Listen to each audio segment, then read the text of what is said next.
welcome to Candid Conversations. I'm your host, Yemisi Odusanya, and I'm so excited about today's episode. Recently, there's been a lot of talk about mental health, and we decided to have a candid conversation about it. We have two heroes here, and I would like you all to just tell us a little bit about yourself. Chinomso, why don't you go first? Chinomso, Nwachuku, Imo State, and I'm one of the founders of Talk Niger, where our goal is to humanize mental health in the Nigerian community. Okay. Tamara? Hi everyone, my name is Tamara Oki. I am a fourth grade teacher and a graduate student studying international education. So I'm really excited to be here to talk through my journey with mental health. Wonderful. Now, both of you all are from the continent. You've lived in the continent. How long have you lived in the US? I came here in '97, straight from the village. Straight from the village? To Dallas Airport. What village are you from? Ngopala local government in Imo State. Okay. Mm-hmm. And you? Mm-hmm. So I was born in Lagos, and I also left in '97, but had a pit stop in Canada for a couple of years, which is where I interestingly got to pick up French. But both my parents, my mom's side of the family is Yoruba, my dad's side is Ijaw. So I actually got here in 1999. Wow. And you've been here since, in the DMV area? Yes. I haven't. Okay. You've been? Been in Pennsylvania, okay. Chicago, then DMV. Chicago? I love that. Chi-Town. Was it Chirac? Chirac. Don't do it. Please don't. Not today. Chi-Town. Chi-Town. Yeah, I guess that means I've been around a little bit too, because I taught in Detroit, and then, I went to college in Philly. And then I, what's it called? Taught in Detroit, and then I ended up back here for the master's. Okay. Great. So you all have spent a significant amount of your time in the US, but you're still connected to Africa, the diaspora, the communities, right? Would I say that? Yes, very much so. So just focusing on mental health, why do you all think it's such a taboo to talk about mental health, either in African communities or in the diaspora? But I think from like the male perspective, there's, I feel like Nigerian men, Africans, there's certain emotions that's okay to have, right? You can be angry, you can be happy, but anything that shows like, sadness is perceived as being weak. And also, I think religion and the faith system has something to do with it. So if you're going through something, instead of, to talk about it from that light, was, okay, it's the devil. Said that you can then take that to church. So we never really get to address what the root cause is, just based on some of the cultural and structural factors in Nigeria. Okay. Tamara? I think to piggyback off that point, there is a lot of misconceptions surrounding the idea of religion and spirituality, and the balance between those two concepts and how they play a role in determining an individual's mental health. So I did get a lot of responses very oriented or to that effect of, oh, it's the devil that's doing this to your mind. You have to shake off the devil. Okay. So you all touched on a lot of key things that we're going to talk about throughout our conversation today. But I do want you to just give me a synopsis within 1 minute of your journey, because I've heard your story, and that's the reason why I called you all heroes in the beginning in my intro, because I think you guys have a resilient spirit and you've been able to go through your journey and still be able to talk about it, which a lot of people cannot do. So if you could just give us a quick summary of your journey in about a minute or two, I think that will help us understand you a little bit better. A minute. 1 minute. Shy. So to see the full story, you can go on talkniger.org, but my story is essentially, in 2013, I was officially diagnosed with clinical depression and generalized anxiety disorder. And then from that, I decided to start the nonprofit Talk Niger to kind of use my experience to humanize the experience of other Nigerians who are struggling with mental health conditions, and just the whole struggle of just the back and forth. Is it like, am I doing too much by sharing this story? Like, does this mean I'm less than a man because I'm doing X, Y, and Z? Because I'm acknowledging the human side of me, which is that not all days are, rice and stew. Some days are like Ghana jollof. There's no sweets, right? So just kind of going back and forth with those stuff is just like, And then now I'm here, so now just having this conversation, just being able to just humanize this experience, just, you know, just having, you know, struggles of the mind is just part of the human experience. I love how you talk about the human experience, because I think humanizing mental health is something that we don't really think about. And we always think about it as being something that somebody else is going through. But I think what I've noticed is when it hits home or it hits somebody close to you, then you start looking at mental health in a different way. I have personal experiences with that as well, but I just love the fact that you talked about that. Tamara? So I think it's great that both of you brought up that idea of there being a barrier, just based on, I think, us being Nigerian and mental health seeming like it's an external issue that would never apply to us as Nigerians. And I think what's interesting is it speaks a lot to our resilience. We try to be so much stronger than we at times, we often forget to realize that it is okay to be weak in some moments during life. If everyone is able to be strong 100% of the time, no one would be human, and we all are human. So I think my journey, I refer to as the Great Depression, followed by my World War II years, and then the austere years where I had to recover from everything I went through. But in 2015, after being a top student, straight A student, both in pretty much K-12 education, all through college, I began teaching and went through several bouts of depression, was also at one point diagnosed with general anxiety disorder, and could never pin down exactly what it was in my life that had shifted and caused my brain to just switch off almost. So it seemed like I was operating in this body. It was like I was having an out-of-body experience, and it seemed as if I was just a shell of my former self. But I think I started to recover from everything in 2018. But between those 3 years, 2015 to 2018, I really went through it.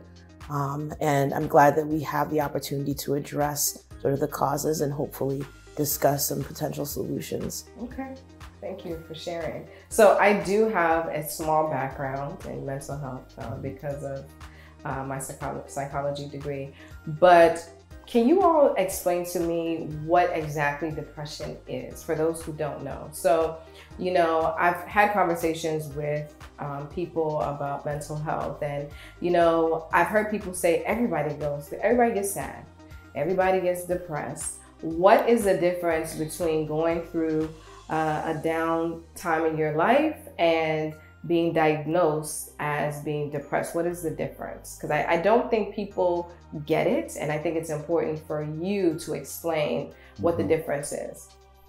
I think this is when I would like my clinical psych folks to be in the building, but so fact check me on this. I think it has to do with timing, right? So you can have a day or two of just being down, and that's okay. But if it's like persistent, if it's like more chronic, at least in my situation, I think the minute I stepped off the plane, I'm like, okay, this feels different, right? But I don't have the vocabulary for it. The plane from where? From Niger. Okay. So the village, if you want to be specific. So just the whole culture shock system from like 1997, you're just like having extended period of these moments of like sadness and loneliness, even though I had great support, right? But I still felt alone. But mostly has to do with duration. That's how it makes sense to me. Yeah. Okay. I think duration is a really good point. For me, that was a big part of it. And I think I read something on Instagram. I know that social media at times, is not necessarily the best source. It's like citing Wikipedia, but I found this really great nugget that said depression is when you see no possible solutions to the problems that are in front of you. You stop being able to see the light at the tunnel. When you're sad and when you're angry or frustrated, you can oftentimes, still see that there's maybe a solution that may not be the one you originally intended on, that you can use to solve your problem. Things seem like the challenges still seem temporary, but depression is when challenges stop seeming temporary and start to seem permanent. And it's when you tell yourself, or when the world tells you, maybe a combination of both, that you will never be able to move forward and that you are stuck. Stuck. I like that point, being stuck. So based on what you all have mentioned so far, I hear that you've had a support system. I hear that you had people around you that cared about you. How did they deal with finding out, or did you even tell them about, you know, where you were? And if so, how did they deal with it? How did your family deal with this? I mean, that's an interesting question because, you know, all these years, there hasn't really been any conversation around this with my family and friends. I mean, I have a typical large Nigerian family, so the first time I kind of felt something, I remember trying to have a conversation with my dad, but I just didn't have the vocabulary for it. It's like, hey, like, what is this really? So I just kind of switched it to something else. So then as I got older and I just started reading more and trying to figure out what exactly was going on, because even at this time, my family had no idea what was going on. I was just, you know, it got to the point you're hiding from them, then you then end up hiding from yourself. Then you go out there, you put on this face that, you know, you shock, you gyrate everywhere. Then when you go home, like, that's when you're by yourself, and your mind is a very scary place to be with by yourself. So when I decided to launch a nonprofit in typical Nigeria fashion, so we launched on, let's say it was like January 17th at 10 a.m. So I probably told my parents at like 9:55. I sent a mass text, and it was because, like, I didn't want to get talked out of doing it, right? So, and when I told them, I mean, I wasn't sure what response I was going to receive, number one, but it was more so like, either like, hey, like, I have moments like this. I mean, hey, it's okay, and I'm glad that you were able to tell us. It was, then some people felt guilty, like, okay, like, damn, I wish I knew. I could have done X, Y, and Z. Because it's hard to tell if you kind of follow my antics, right? There's a lot of acting, right? You act, and after a while, you know, I get to an Oscar, and you just get tired of acting, right? And that's when you have to deal with life. But overall, it was much more supportive than I anticipated. And it was a lot of encouragement externally from women, right? But the men were least likely to be more vocal publicly. But they'll message you, bro, like, man, like, I'm going through the same thing. Yeah, I know. Right? So, I mean, so that's just, you know, that's what I kind of expected. Yeah. But yeah, I mean, overall, the reception has been really supportive.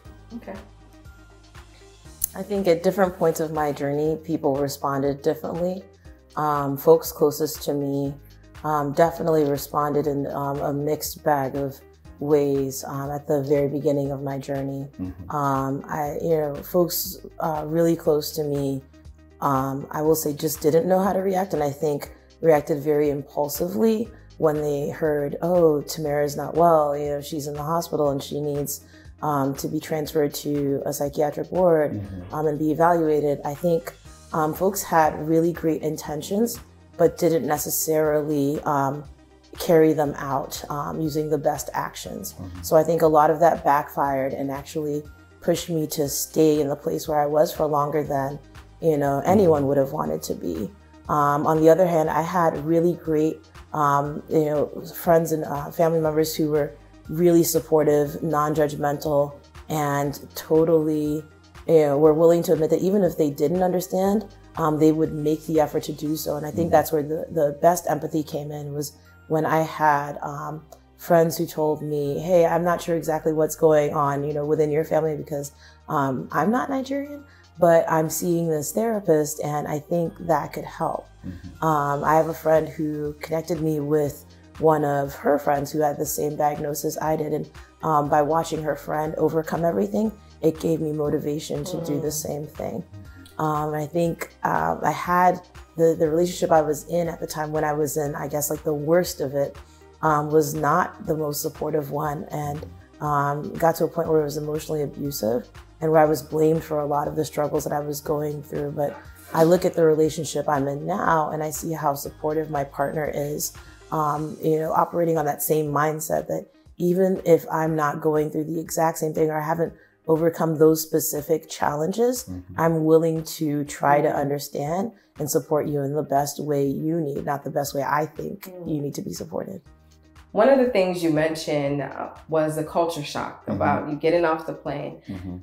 Let's talk about that a little bit and how culture impact or influence what you were going through.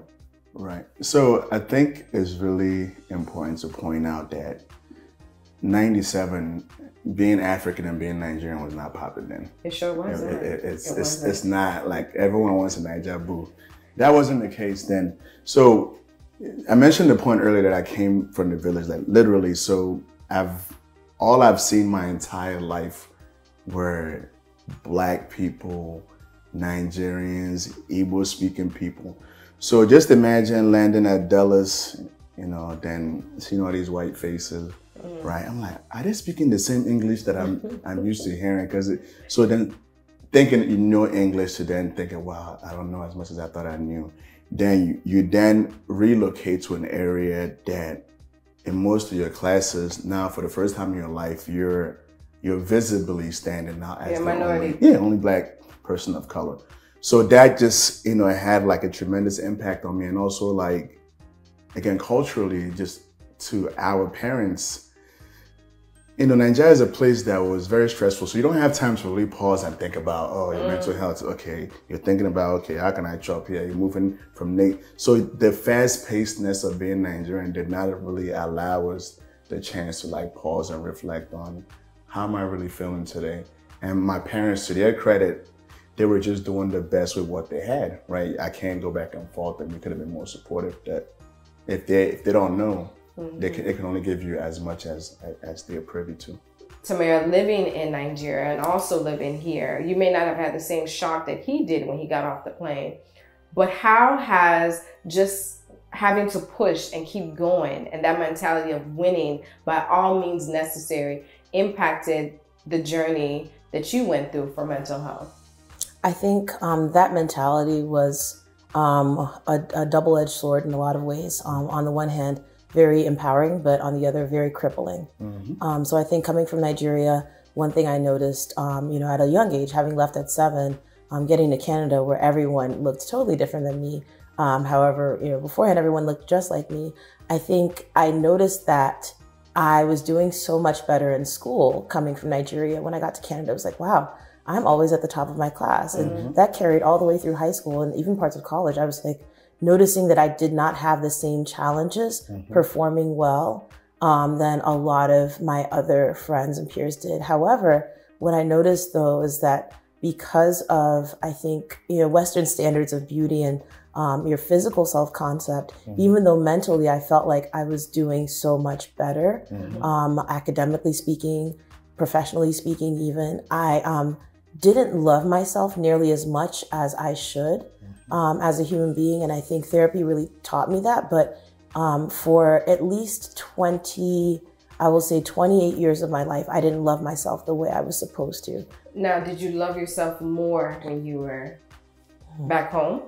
When I was back home, I think just having been so young, it wasn't necessarily a question of whether or not I loved myself. I was still a kid, but I didn't necessarily compare myself to my peers back home because it was, most every classmate of mine who was a girl had hair that looked like mine. But getting to North America, both in Canada and the US, I think more extremely in the US, I felt this pressure to have my hair straightened all the time. I always had a relaxer in my hair. I always had, a certain type of clothing that I would wear. And to Chinomso's point about just parents not having necessarily known better and being able to provide the best support, yes, parents definitely are doing, I think my parents did the best they could in terms of being able to provide me with that support, but it's honestly just not seen as okay in a Nigerian community to say that you are having a problem with your mental health or you're not really loving yourself. The response is usually, okay, just start loving yourself. So let me ask, why is that? Why is that? Because I'm almost 100% sure that there are people on the continent, not just Nigeria, but all over the continent, all over the world, that are dealing with mental health issues. Why is it that we are ignoring the fact that this challenge is here? I think it's mainly because it's not tangible, right?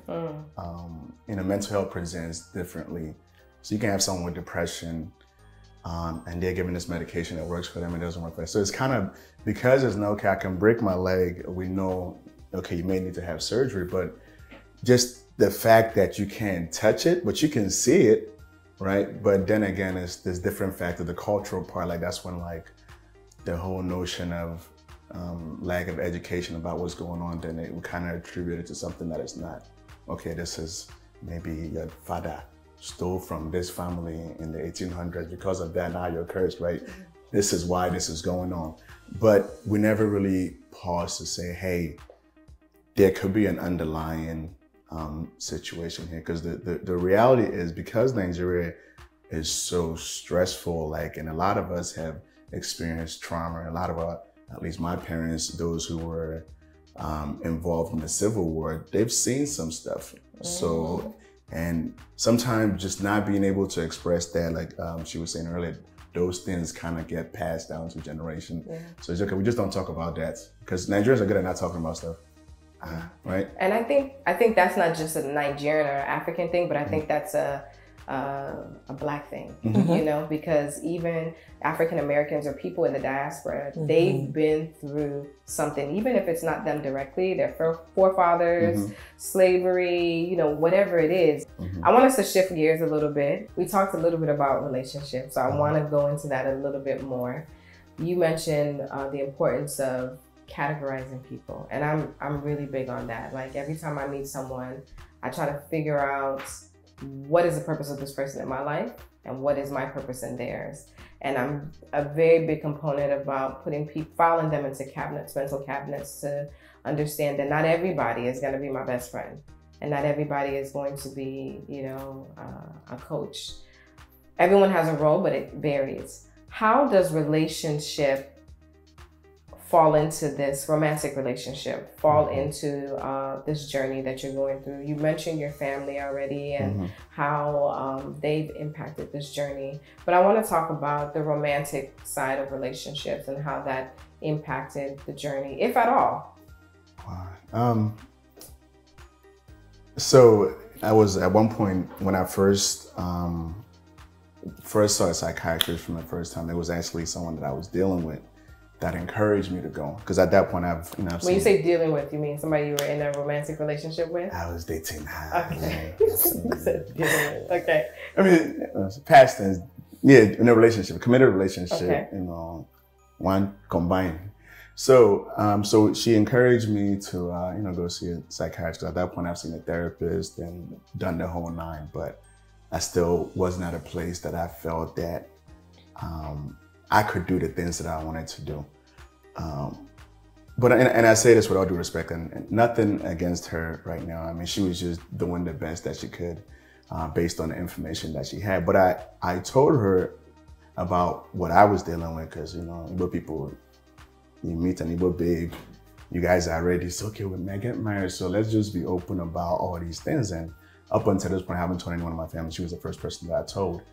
And to me, that kind of backfired, right? To the sense that I was having one of those moments, and I sent her a message, and she responded with like, okay, I don't know how people can be depressed. I've been depressed before. And I just kind of snapped out. But I'm okay, that's, you know, it's not the most intelligent thing to say, but I can understand from, you know, your perspective. If you haven't dealt with it, it's kind of hard to put hands on.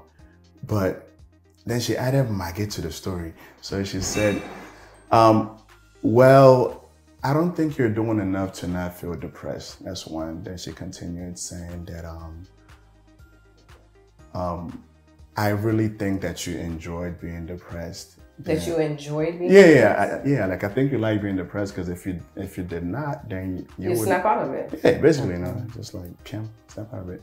Then it continued. Then she said, whatever that you experienced as a kid, or whatever, you're an adult now, essentially get over it, right? So, I mean, so actually that was the foundation. That's the final straw to start the organization. And I don't say this to dehumanize or whatever, but this is just part of the experience. And what I've understood over the years is, okay, like, I'm not sure, I can't say that her intent was bad. I think she was really trying to be powerful and encouraging, but what we also have to understand is that luckily for me, I had the tools and resources that I wasn't on the edge, because this is someone that you love, this is someone that you're with. So if you can't even get that support at home, then, you know, as you were saying, like there's no end in sight. But the hope I saw in you now is taken away. And I kind of took that to heart, because I have a fraternity brother who hung himself in 2013. So I'm very sensitive to these kind of words. Was he going through depression as well? We don't know. It was, you know, my birthday was June 2nd. June 2nd, he hit me up. June 9th, he was gone. So there was not much time for us to see that. So, you know, relationship plays a huge role. So now, and when I'm sighting the babe or thirsting the babe, like I look for people who are emotionally mature, right? Because you look for people who are okay with having tough conversation, okay with expressing their emotions. Because what you realize, there's a lot of people are also dealing with their own stuff, right? That they just haven't sat down with and made sense of. And sometimes then you will then project that to other people. So just the notion of just, you know, being kind to one another and just kind of practicing that, understanding that everyone is on this journey. Some people are just afraid to spend time with their mind, because it's a very scary place if you're not well equipped to be there. Your story is so encouraging, but I know several people who have been through the same thing you all have been through, and several people have said this. I've gone through the same thing. I didn't get any help. I just prayed about it. Or I took a walk and I'm better. Or I did A, B, C, and D and I'm good. What is the difference between them and what you all went through? I think I always tell people, like, you know, repressed emotion will resurface at some point, right? You may not know when. You can think you're fine and good now, but if you study yourself closely, there's an area of your life where those things are spilling into, right? Because what I tell people sometimes is, like, you have those people, things are quote unquote going well in their lives, but they have this job, they're always working. Something gets neglected, right? So sometimes we hide from stuff by doing more, right? You pick up this job, oh, you're flexing on the gram like everything is good, then you go get your 20th PhD, right? But you're not dealing with life. And so the point number one is, like, we're all different. That's one, the chemical imbalance in each person is different. And another point is that it just depends on how honest you're willing to be with yourself, right? Are you really okay? Are you just telling me that you're okay? Because that's, you know, that's what you're supposed to do, right? Because if I tell you I'm not okay, some people, because of whatever attachment issues we had growing up, it's not easy for us to receive that type of love. So we push it away, right? You know, whenever it comes close, like, you know, if I tell her that I'm not okay, then that means I'm exposed, then that's a weakness. Now they can use that against me. It's very humbling, actually. A lot of value in being vulnerable to saying, hey, like, I need help. And once that happened, I'm like, and then you become more like her, like, I'm the kind of person that will put other people ahead of me. So nowadays, it's just like when you say about filing people. So before you bring something to me, number one is, like, am I doing this out of guilt or out of choice? That's the first question I ask myself. And do I have enough in my empathy tank to tend to your situation? Well, we can sit here and talk on and on all day. I'm so excited that you all have shared your story. In the intro, I said you guys were heroes, and I truly believe that, because several people have gone through what you've gone through and are not here today, or cannot talk about it, or are not bold enough to say, this is what it is, this is how I dealt with it, and this is where I'm going. I want to thank you for sharing your story and just being able to pour out. I know that there are several opportunities to get help We talked about therapy. I just want you all to talk about one thing that's non-conventional, maybe a blog, a site, whatever it is you all have used as a resource for people who are still not 100% comfortable going to a therapist yet, but they can go to a link. Is there anything you can share? So there's another great resource out there. It's called talknaija.org, talknaija.org. And our goal is really to humanize the experience of those Nigerians who are struggling with mental health conditions. It doesn't mean that non-Nigerians can't benefit from the resources on there. We have a director of Nigerian mental health professionals. We have, apps and just other different type of directories that people will find really helpful. And there's also more powerful stories like the ones that we shared today. So check it out. Also follow us on Instagram, and just just hit that donate button to just add small money to our account. So we're going into Candid Confessions. We're gonna ask you a question and you have to answer candidly. Agreed? Why not? Okay, so pick a card. I'm sure you Thank you. Let's see. Ooh, this is a good one. Oh, okay. So I'm gonna ask the same question for the two of you. Okay, no problem. Quick responses, don't think too much about it. At what age did you have your first kiss? I was an early bloomer. Maybe 10. 10? Yeah, why not? Okay. I was in the village. I think between 12 and 13 in middle school. Middle school, okay. All right, the next question. Who is your celebrity crush? Hey! Just one person. For the longest, it's been Megan Good for some weird reason. Not because of the weight, but just... She's hot. Yeah. I think she's hot. Your celebrity crush? Drizzy, Drake. I told my boyfriend that's the only other light-skinned guy I would date. Other than So light skin is making a comeback. They got a long way to go, though. They got a long way to go. I love it. I hope you guys had fun. This was great. I had a wonderful time. Thank you so much for being candid and sharing your story. I look forward to hearing about all the great things you guys are going to be doing in your world and regarding mental health. Absolutely. Thank you so much. Mental health is real, and it's a conversation that we need to have. Candid Conversation just opened up the door for you to have these conversations with people.